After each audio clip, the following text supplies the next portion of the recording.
Sarah LaCallie. So I just made a video and my screen timed out, so I gotta say it all again.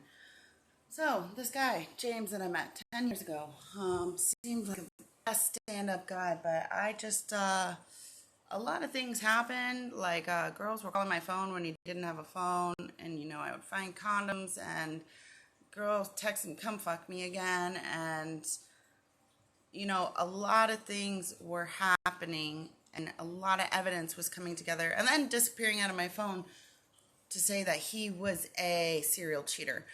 And I was fucking pissed because I was in relationships before like that and I did not want to get in another one because I'm an honest fucking person, but boy, like I took it overboard, just constantly prying at him, you're cheating, talk to me. Oh my God, like I went fucking nuts with it. I was the most insecure, fucking bullheaded, like jealous motherfucker ever, and I started going crazy, started going absolutely fucking nuts.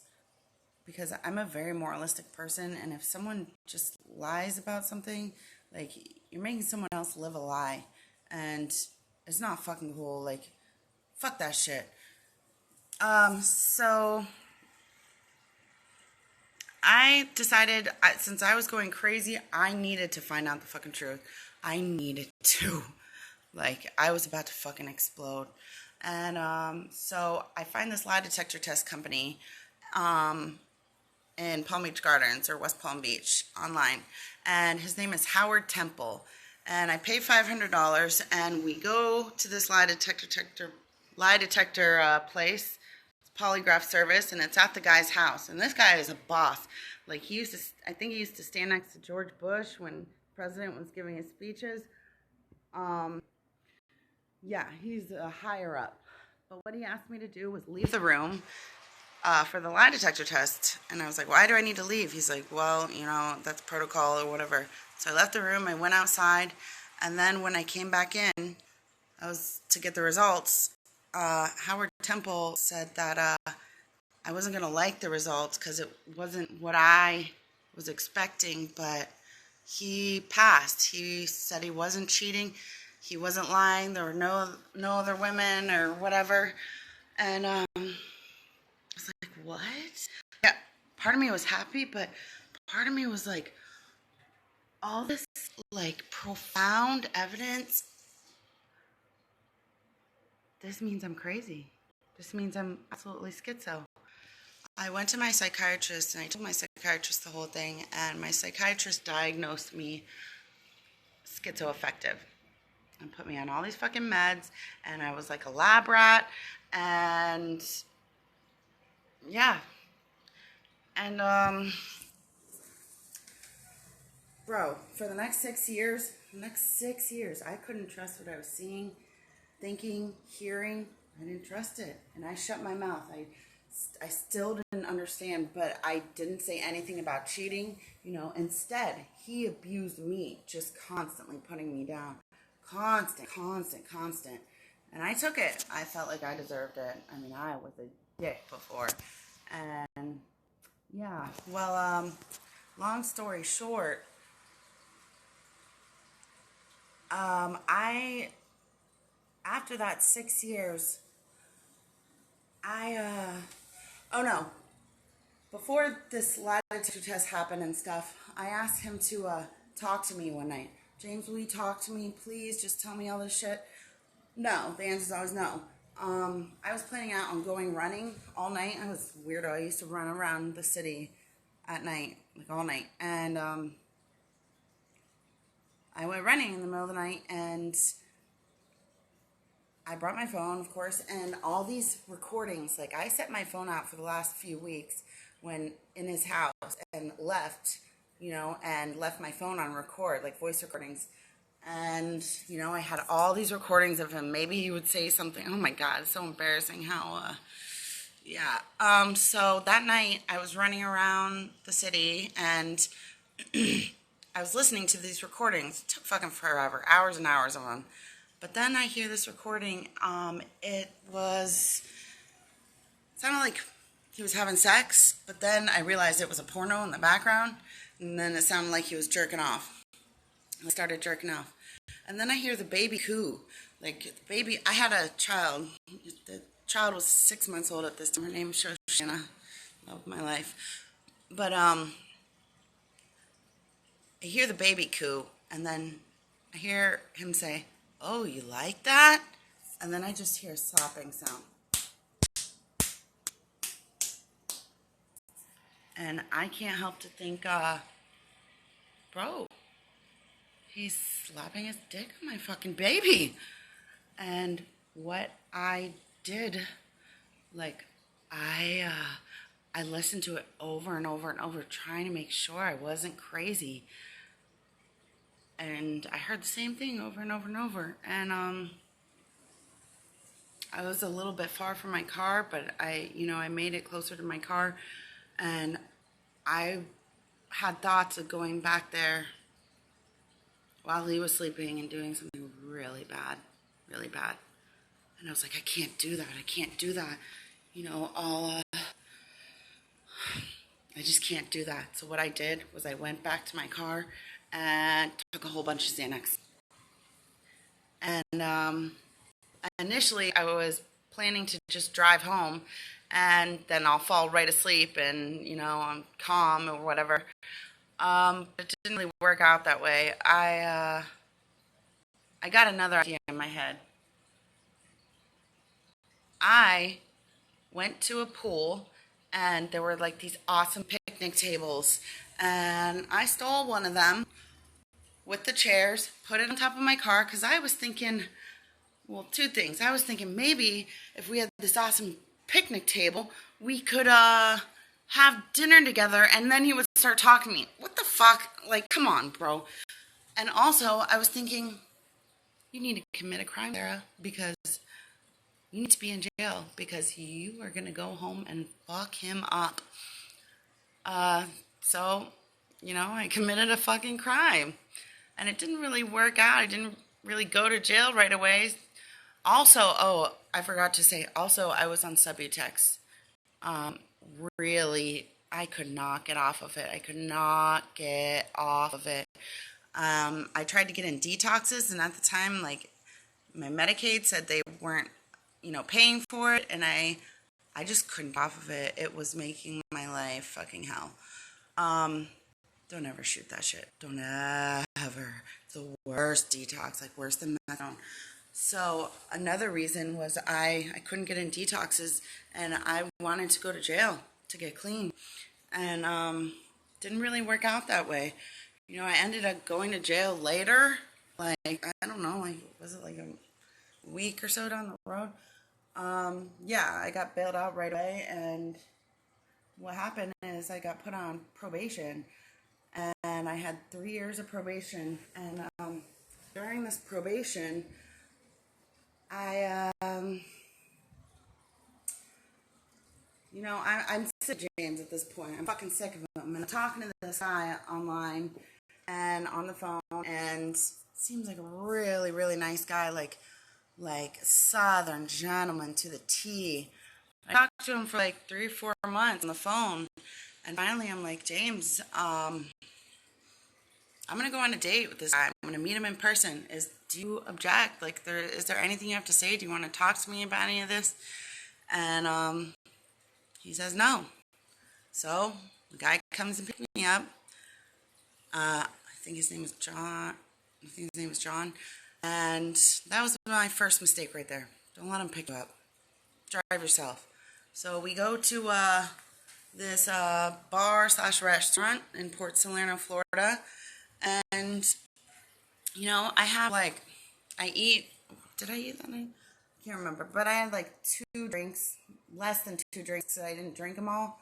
But he seemed like, he liked alcohol a lot. He seemed like he had an alcohol problem, which, no judging, I had a drug problem.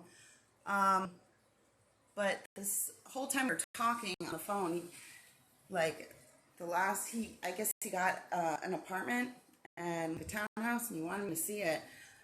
But so we leave the bar or whatever, and then he says he'll take me home. I'm like, will you take me home?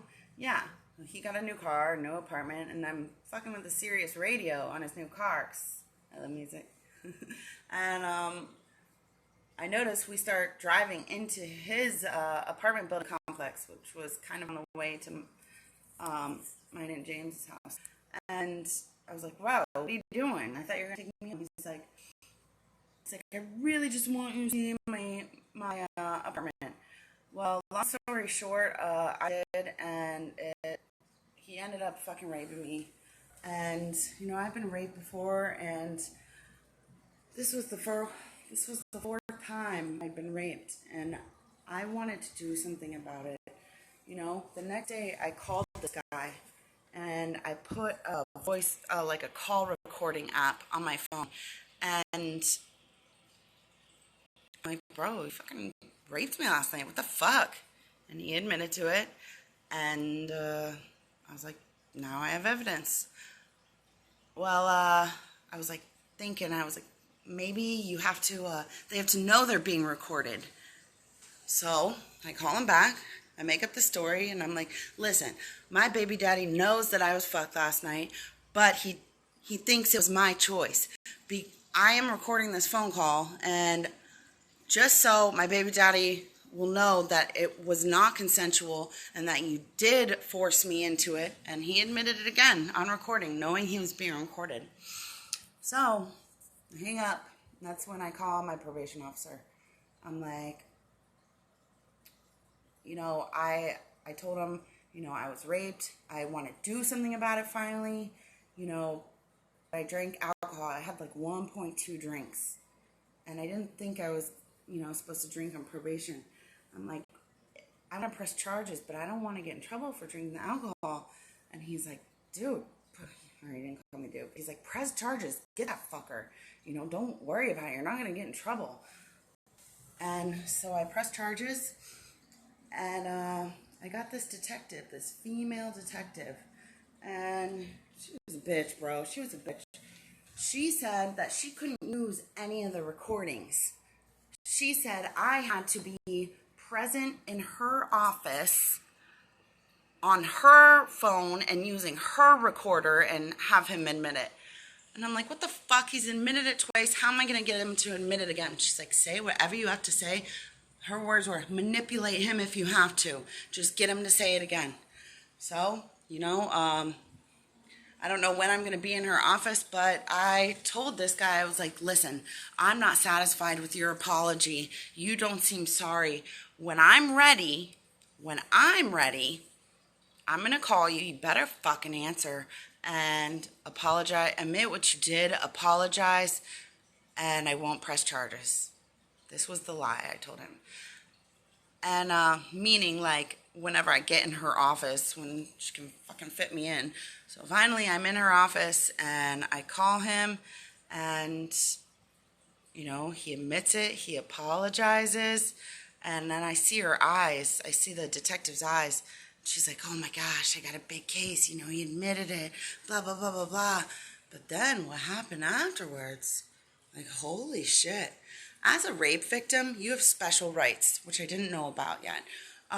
They got to treat you with, like, kid gloves. They got to handle you with care. You know, you can redact any statement that you give if you want.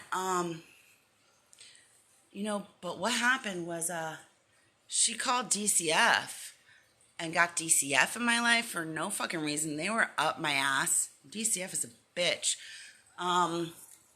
She, you know, she was harassing my family, harassing my parents, trying to put me in jail for extortion. That's a whole nother story in itself, but it was like not worth being put in jail. You know, I was trying to fucking get sober at this time. What else did she do?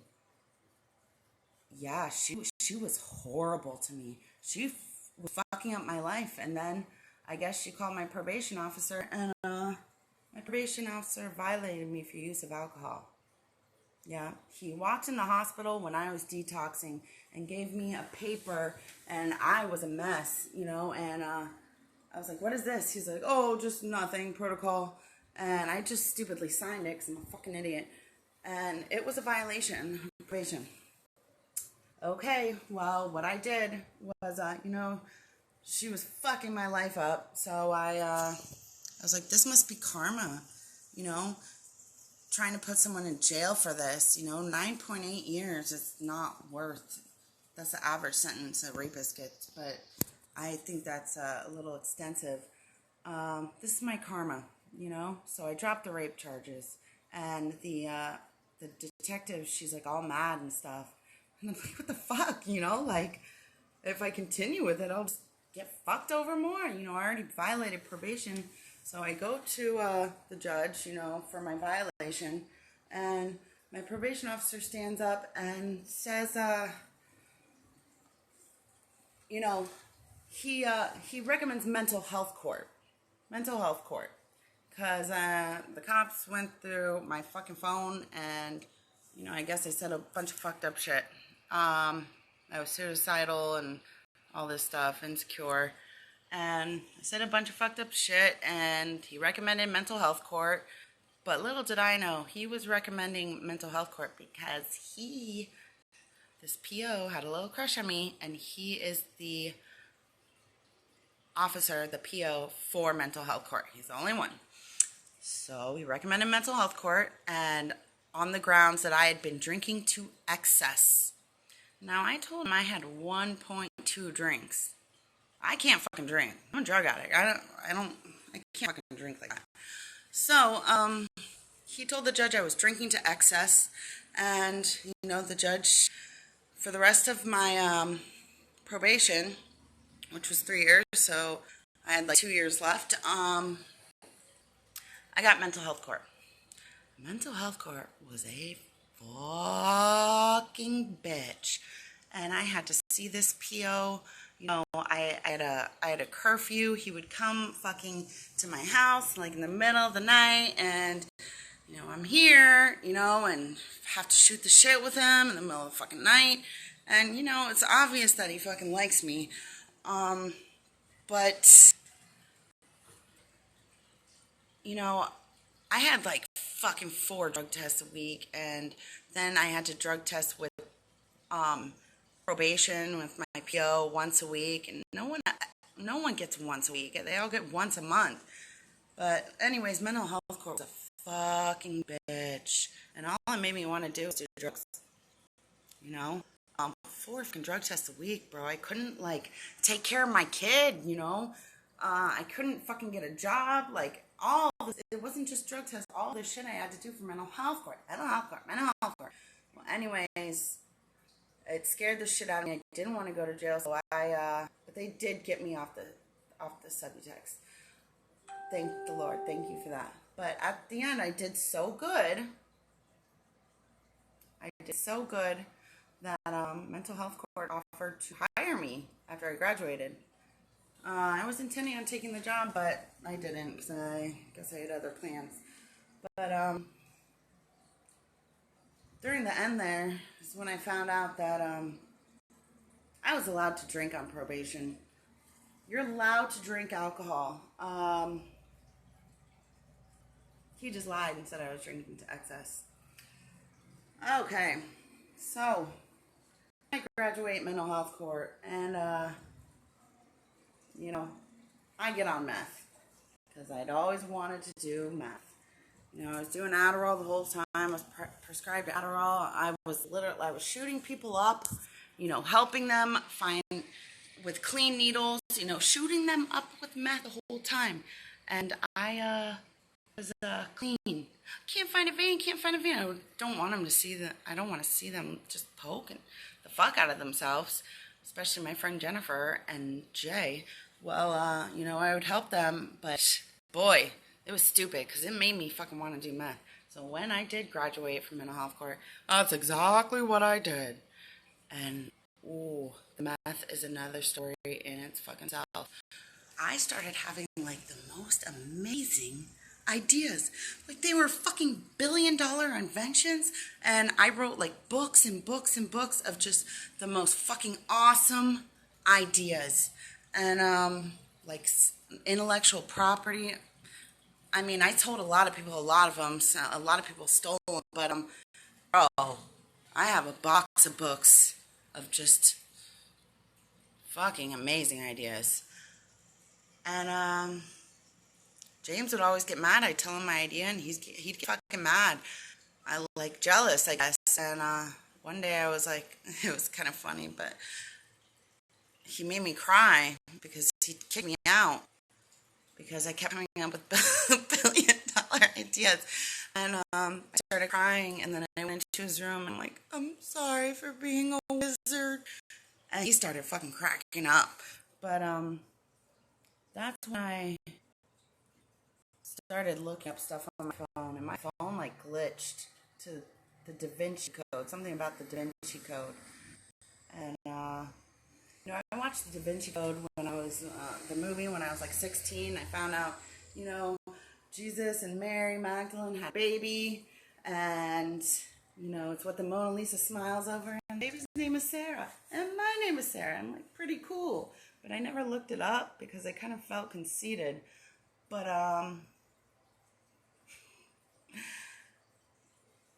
the legend goes that this child's name was Sarah LaCallie, and that's a whole new chapter.